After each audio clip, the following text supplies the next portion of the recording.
I thought my wife was working overtime every Friday night, but one night, I drove past my best friend's apartment and saw her car outside.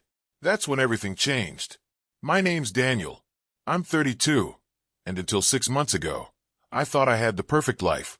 I'd been married to my wife, Emily, for 5 years, and my best friend, Jake, had been in my life since high school. I trusted them both completely. Emily and I used to be inseparable. We'd watch movies together every weekend, cook dinner together, and joke about growing old together someday. Jake was practically family. He came to our wedding. He helped me move into our first house. I even trusted him enough to give him a spare key. Looking back now, that decision makes me sick. At first, the changes were small. Emily suddenly became protective of her phone. She started working late. And Jake, he stopped looking me in the eye during conversations. But I kept telling myself I was overthinking. I wish that was the end of it. One Friday night, Emily told me she had an emergency meeting. She barely kissed me goodbye before leaving. Something felt off. So around 9 p.m., I decided to surprise her with coffee. But when I reached her office building, it was completely dark. No cars. No employees. My stomach dropped instantly. I called her. No answer. Then I noticed something strange. Her location was still shared on our family app, and it showed her across town. At Jake's apartment. My hands were shaking as I drove there. Part of me hoped there was some innocent explanation. Maybe a group gathering. Maybe she needed help with something. But deep down, I already knew. I parked across the street and stared at Jake's apartment building. And there it was. Emily's car. Right outside. I felt physically sick. For almost 20 minutes, I sat there frozen. Then the apartment lights turned on. And I saw them. Emily and Jake. Laughing together. Too close. Way too close. Then Jake kissed her. And my entire world shattered. I couldn't breathe. I remember gripping the steering wheel so hard my knuckles turned white. I wanted to storm upstairs immediately. But then something happened that made it even worse. Emily handed him something. A folder. And Jake looked nervous. That's when I realized this wasn't just an affair. Something else was going on.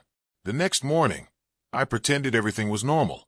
Emily acted perfectly calm, which honestly made me angrier. Later that day, I checked our shared bank account, and my heart nearly stopped. Over $18,000 was missing, transferred slowly over months, small amounts at a time, enough that I never noticed. That folder Emily handed Jake, it contained my financial information. My wife and best friend weren't just cheating. They were planning to leave together, using MY money. I felt completely humiliated, but instead of confronting them immediately, I made a plan. Over the next week, I secretly moved the rest of my savings into a private account. I canceled shared credit cards. And then I did one more thing. I organized a surprise dinner party. I invited Emily, Jake, our close friends, and both our families. Everyone thought it was a celebration, but it wasn't. Halfway through dinner, I stood up and connected my phone to the TV. Emily looked confused. Jake looked nervous. Then I played the security footage I recorded outside Jake's apartment. The entire room went silent. You could literally hear forks dropping onto plates. Emily's face turned pale instantly. Jake tried saying, "Bro, let me explain." But I cut him off. Then I showed screenshots of the bank transfers. That's when Emily started crying. Not because she felt guilty, because she got caught. Jake left the house without saying another word. And Emily? She kept begging me to talk privately. But honestly, there was nothing left to say. The divorce was finalized 4 months later. I won most of the financial settlement because of the evidence. Jake lost almost all our mutual friends. And Emily moved to another city shortly after. Last I heard, their relationship didn't even last 6 months. Funny how betrayal usually destroys everyone involved. Meanwhile, I started rebuilding my life. Therapy helped. My family helped. And honestly, exposing the truth publicly was the first moment I finally felt free again. But sometimes I still think about how quickly trust can disappear.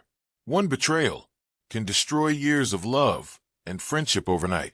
So tell me honestly, what would you have done if you discovered your spouse cheating with your best friend? Would you expose them publicly or walk away quietly? If you enjoyed this story, Don't forget to like, subscribe to Karma Stories, and comment below telling me what you would have done in this situation. Your support really helps the channel grow. And if you enjoy dramatic Reddit stories about cheating, betrayal, and revenge, check out the next story on Karma Stories.